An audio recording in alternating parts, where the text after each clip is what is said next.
everybody, this is Ryan McClanahan with HistoryThroughCards.com. I hope you're all doing very well today. This video, I want to share with you a really interesting article about Bruce Yeko from, I believe, 1975. And if you're not familiar with Bruce, he is, I think, one of the first wholesalers in the hobby, going back to at least 1962, 1963. Now, there are other names associated with being the first wholesalers. Gordon B. Taylor, for example, and Sam Rosen, who is the father-in-law of Woody Gelman. Now, those guys were around in the early to mid 1950s. Taylor was, and Rosen. Rosen had passed away, I believe, in like 1951 or 52 or so, early 50s, I think. And then Woody Gelman had a direct line to Topps because he was actually a R&D and director or art director as well for Topps. I actually think that Bruce Yako is the first outside of Topps, the first outside of the industry, if you will, to lay claim to being the first wholesaler of sports cards. And I want to kind of share this with you guys because he is kind of a hobby pioneer. And I think you guys are going to find this really interesting. So here we go. This is from the Journal, Meriden, Connecticut, July 24th, 1976. Hobby at Extreme in House of Cards by Howard Ullman. Georgetown. Bruce Yoko has found a new use for a pool table, a linen closet, and nearly every bare spot in his 8-room house atop winding Rustic Acres Road. All have become storage space for what Yoko claims is the largest collection of hobby cards in the country. Only the bathrooms have been spared. Some people walk in the front door and say, "Oh, you just moved in?" says Yoko, who sells the cards. If you can get in the front door, stacks of cards behind it keep it from opening all the way. The former accountant's life is wrapped around, inundated by, and comfortably supported with the cards of baseball players, football players, and a multitude of others. He makes his living by selling the cards to mail-order customers. Yeko says he has 20 million cards and his profit is larger than that of any other dealer. In his best year, he sold more than 1 million cards, he says. His wife Doris is very realistic about the mess that comes with the business. He says she's in favor of anything that's lucrative. He describes her as being sloppy herself on occasion. She puts up with the disorder and says, "I'm the only wife of all the card collectors who would allow such a thing." Yeko's demands are simple. "I'm happy as long as I can get to things, as long as you have a path to get to things." But on days when he's busy sorting and packing orders on the living room floor, Yeko seems to face a maze with all dead ends. Yeko, 36. The unusual life after he was fired from his accountant's job in New York in 1963. He had come there in 1962 after attending college in Wisconsin because of his love of the theater. He has been selling cards since he was 16 and has been doing it full time for 14 years. Yeko, who also sells records by mail, says the card business has been profitable from the start. It's also been hard work, but he moved to his Fairfield County community in southwestern Connecticut in 1967 to get more space. He was putting in 80 hours a week on his business. That his life would take such a turn was foreshadowed when he began collecting cards at the age of 8 in his hometown of Milwaukee. There was something magical about the way the cards looked, he recalls. His mother, who frowns on the business as being insecure, took a more down-to-earth approach. She asked him, "What are you throwing away our money for by buying the cards?" he says. Unlike youngsters in eastern cities such as New York, Yeko says he didn't flip or trade cards with others to expand his collection. It was sort of every man for himself. If you had more money, you did better, he says. But when he was about 13 years old, Yeko noticed a change. One day, everybody I was friendly with was collecting cards, he says. Suddenly, absolutely nobody had any interest in it, and a sort of while later, they said, "Oh, are you still collecting cards?" I didn't have anything else to do that caught my interest, Yeko says. When he was 16, he and a friend began selling cards to a dealer in New York whose collection Yeko eventually bought, but his friend's interest waned after a few years, leaving Yeko with his own business. Today, he says, enthusiasm for the cards is concentrated in the East, Midwest, and California. People in areas which have no major league sports teams tend to have little interest, he adds, as new sets of baseball cards are issued by such companies as Topps for sale in retail stores. Yako buys them in cases of 24 boxes of 500 cards each from the company. Each case costs him about $44, he says. Yeko says he prefers to sell older cards because he has a larger stock of them than many other dealers. Some of his most expensive items are Gaudi baseball cards issued in 1933 and 1934. Yeko describes them as very rare. They sell for about $4 a piece. Other baseball cards, which cost a penny each in the 1950s and 1960s, are listed in Yako's catalog for 75 cents a piece. Other items in his catalog include cards of football, basketball, and hockey players, Batman, Soupy Sales, and Three Stooges, and Elvis Presley. It also lists cards of the Flying Nun and Casper the Friendly Ghost at 10 cents apiece. Yeko says many customers are interested in the cards as an investment. Others, he says, are taken with their attractiveness as he was. I just like the look of the cards. I can remember having the cards in my school desks, and if things were particularly dull, I'd look at them, he says. The current cards aren't as well done and evoke more interest from younger customers than older people, he says. There are old-time collectors who have never bought a card from a dealer because they don't want to encourage the commercialism. Yako says he added that people tell him he's taking the enjoyment out of card collecting, but he says, I was thrilled to be able to find somebody who was willing who was selling the cards when he was younger. Now that he's on the other end of the deal, he says, I feel like I'm preserving things. This is from the Reporter Dispatch, White Plains, New York, February 26, 1978. A Successful Business in the Cards by Dennis Lyons. There is absolutely no way to be prepared for it, even if you approach Bill Yako's Georgetown, Connecticut home with full knowledge that you are about to meet a man who owns 15 million baseball cards. It is impossible to keep from being overwhelmed. The cards are everywhere, wall to wall, ceiling to floor. The presence of living room furniture is an unsubstantiated rumor. The condition of the adjacent barn and caretaker's cottage is no different. It would be a paradise for a 10-year-old boy. The idea of a 37-year-old man thriving in this atmosphere, however, is enough to raise more than a few eyebrows at first.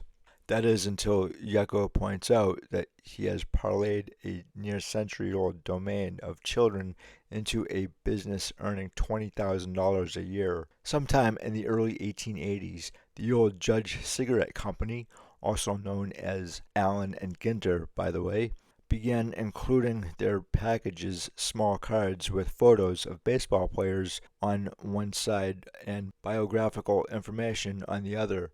Although the idea was an attempt to increase sales, no one could have imagined the impact the idea would eventually have, including the other tobacco companies who picked up the idea and then dropped it by the 1920s. The tobacco people had realized by that time that the only people getting excited about the cards were children, a fact which wasn't doing much to increase sales. Bubblegum, however, was a different story. In 1933, the Gaudi Gum Company became the first to issue cards, and in 1951, Topps Chewing Gum came out with its first set of cards on the way to establishing a virtual monopoly which exists to this day. Like most American boys, Bruce Yeko discovered baseball cards at an early age. He started collecting them in 1948 at the age of 7, and in the following 9 years accumulated an above average, but certainly not astonishing number of cards. It was at the age of 16, however, when Yoko began to break away from the normal pattern while still a high school student in his native Milwaukee. At the time of life when most boys leave their collections to gather dust forever in the basement, an ad in Sporting News informed Yeko it might be a good idea to hold on to his cards for a while longer. There were collectors out there willing to spend surprising amounts of money, Yako recalls. I figured if I could get my hands on the cards they wanted, I'd be sitting pretty. The idea became a part-time occupation as he studied accounting at the University of Wisconsin at Milwaukee. I never dreamed the cards could supply me with the kind of income I would need to support myself and a family eventually, Yako says. I really thought I would be an accountant for the rest of my life. Soon after landing an accountant's job in New York City, however, this man who loves casual, comfortable clothes has chocolate malts for breakfast and is a fanatic about Broadway musicals, decided he didn't fit in with the Ivy League New York business crowd. The firm he worked for agreed and fired him in 1963. The only other way I knew how to make money, Yeko says, was with the cards. From the day I first started selling them to a New York collector named Gordon Taylor, till then the part-time business had really grown. I was buying cards wholesale from Tops and already had accumulated enough to make my landlord and the fire department in Manhattan nervous. There wasn't much competition at the time, so I figured I'd give it a shot. He called the now full-time business Wholesale Cards Company and worked out of his Manhattan apartment until 1967, when the purchase of a 4 million card collection from a Long Island man, a bargain at under $10,000, brought his inventory and company into the big leagues and Georgetown. I wanted to be within an hour's drive of Manhattan, Yeko says, so I drove an hour to Long Island, then to Worcester and New Jersey, and finally Connecticut, which turned out to be the most feasible. Business has gotten so good at this point that Yako rarely bothers to advertise anymore. I have a lot of steady customers, he explains, and as it is, I get anywhere from 20 to 40 requests each day. I simply couldn't handle any more than that. Fortunately for him, he doesn't have to handle the business alone. His wife Doris has become an integral part of the business, and many of the neighbors, and sometimes even his 4-year-old daughter Jennifer, pitch in with part-time assistance. We have a summer home in Fort Lee, New Jersey, and my wife uses that address to handle requests for the more recent cards, he says. That leaves Georgetown as the mailing address for the older cards, which are the biggest part of the business. It keeps things a little more organized. Only a little, however, organization above all else is not the trademark of Bruce Yeko and Company. By his own admission, he does not know where everything is or what exactly comprises his inventory. Every time I clean out a drawer or under a table, Yeko says, I find something else I wasn't sure I had. He is also not sure just how many cards there are in what the Great American Baseball Card Flipping, Trading and Bubblegum book calls the world's largest collection. Let's just say he estimates that there are between 15 and 20 million. Yeko considers himself a businessman first and a collector second. He says he is much prouder of the fact that he has a collection of every commercially recorded Broadway musical soundtrack album ever made that he is of any of his cards. It was his first love of Broadway musicals that brought him to New York in the first place, and he gets great pleasure out of the fact that he had produced 8 soundtracks of somewhat less than successful plays himself. However, his regard for the cards he sells is not purely business. Whenever I get down to having only one complete set of cards or one copy of a particular card, he says, I take it off my list. I never sell the last copy of anything. He also is nostalgic about certain cards and believes the art form is not what it once was. The 1952 Topps cards were the best of all, he says. The color was beautiful, the design was perfect, and even the writing style on the back was better than it is today.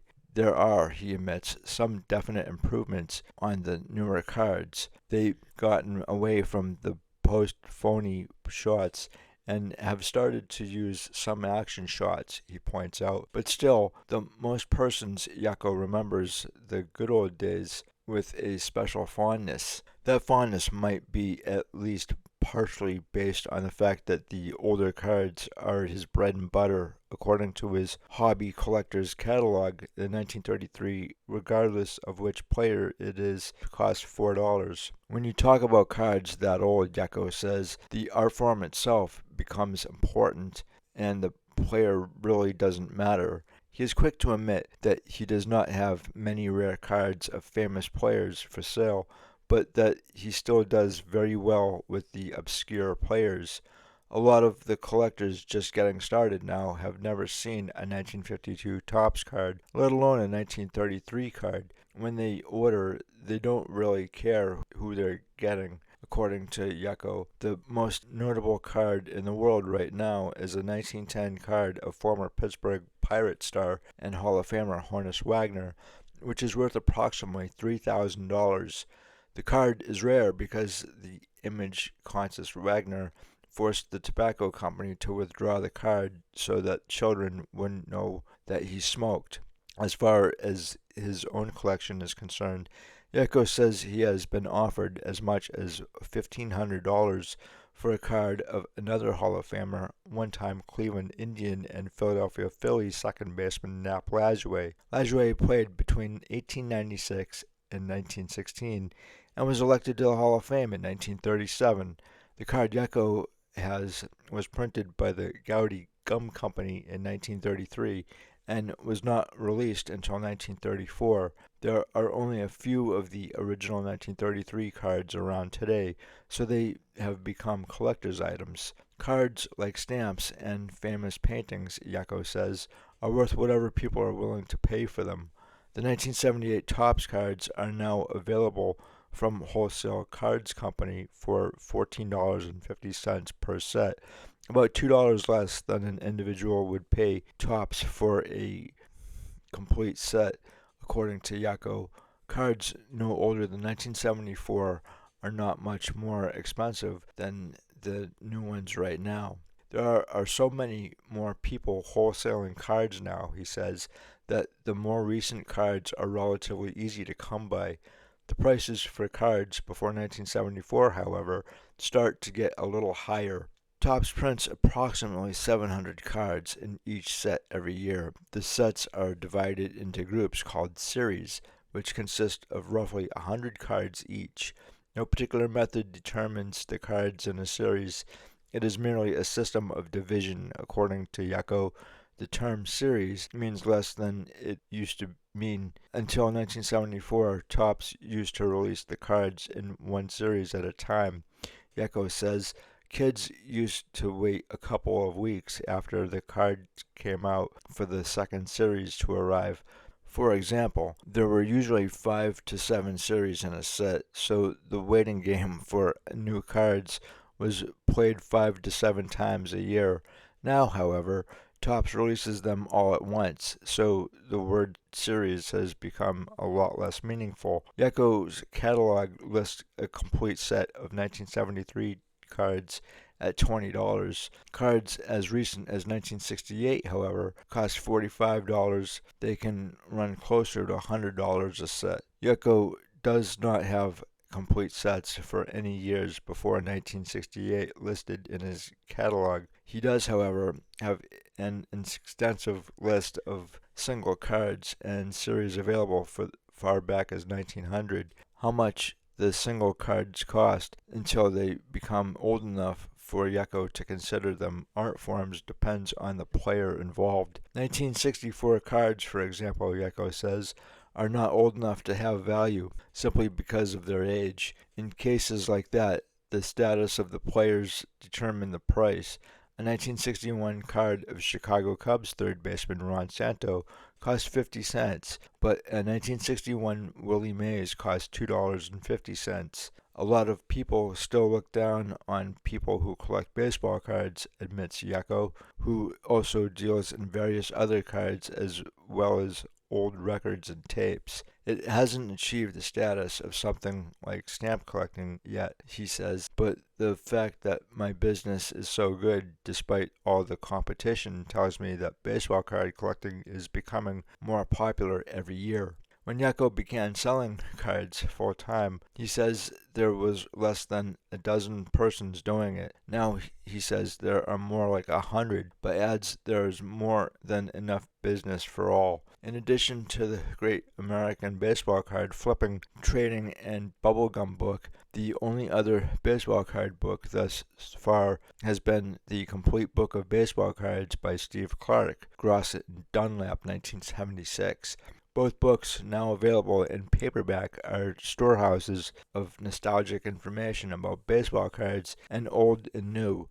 Both also contain one common error, according to Yeko. Both have his name listed as Bruce York. Both authors and Yeko deny the most prevalent myth baseball card collectors, young and old, firmly believe. There is absolutely no truth, Yeko says, to the myth that Topps prints fewer cards with pictures of superstars than they do of lesser players. With few exceptions, each card is printed in the same number of times. Try telling that to a kid who once tried to trade 7 Pumpsy Greens for a Mickey Mantle. So it's always interesting to see the evolution of the hobby and how we got here as a hobby. And today, this morning, I was at my local card show picking up a couple of cards here for my collection, a 1955 Bowman and a 1955 Topps. Obviously, the Hoyt Wilhelm here is quite nice. I've never actually owned a card of his in this set. And the Phil Rizzuto here, it has a few issues going on with it, but I don't care because it's Phil Rizzuto of the Money Store, obviously.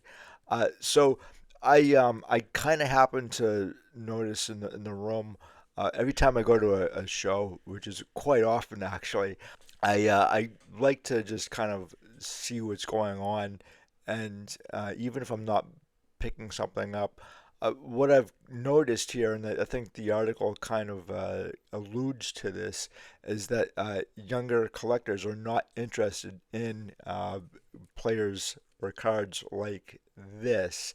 And I see this. I don't really see a whole lot of younger collectors who are interested in vintage cards. And now obviously, like in 1976, Gaudi would still be vintage. And so they would be talking like modern in 1976 would be like 1976 Topps or 71 Topps.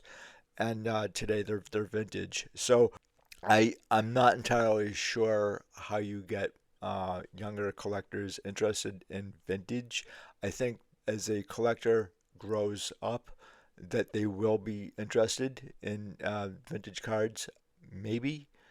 I think that's actually universal for every generation. In fact, that to a certain extent, every generation reverts back to when they were kids, and that could obviously mean that they'll collect things that they remember playing with as kids or collecting as kids, such as uh, the 1955 Topps here or whatever generation it is. For me, it's 1980s Topps or Flair or Don Ross because I grew up with those cards, even though they're not quite worth what they were when I was collecting them back in the 1980s.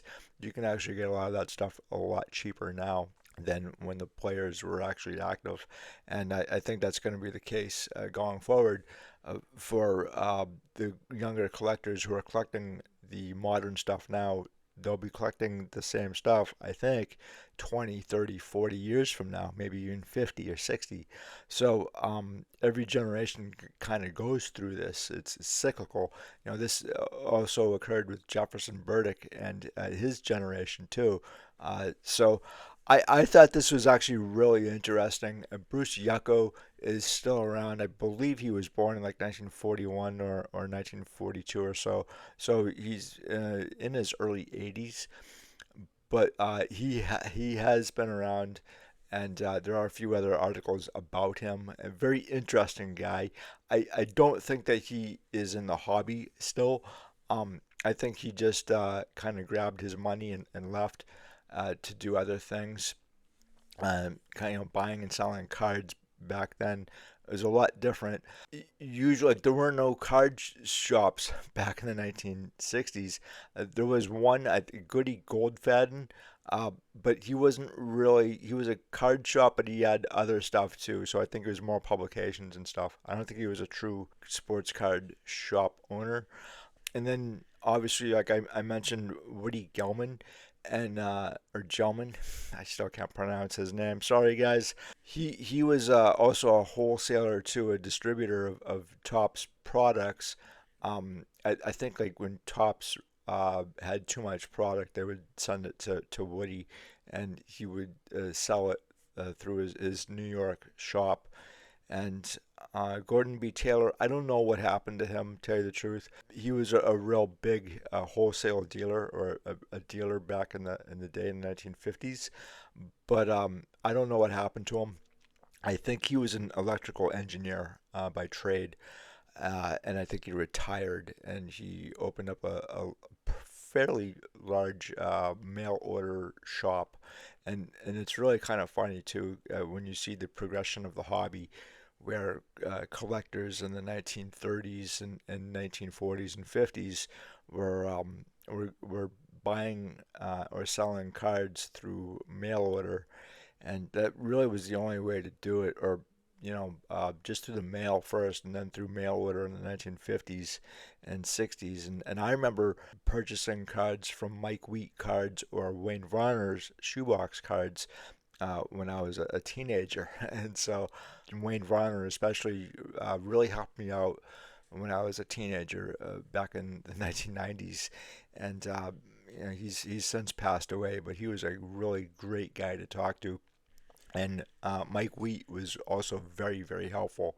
The only thing is like when you were ordering things, cards from these catalogs, you really didn't know what condition they were in unless they had a photograph, and that was kind of few and far between. Mike Wheat, he was really good. I mean, he really knew his stuff, and same with Wayne Runner. I think those guys were collecting when they were kids too. So hobby history has a lot of holes in it that need to be filled.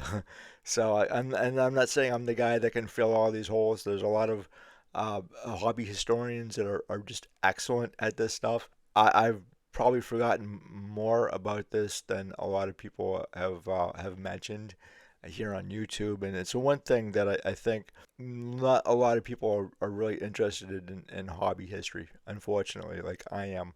But I'm still going to continue to do my own research on this and tell you guys about some of this because, you know, all it takes is one person to get interested in this stuff, and then kind of follow in either my footsteps or some of the guys in Net 54.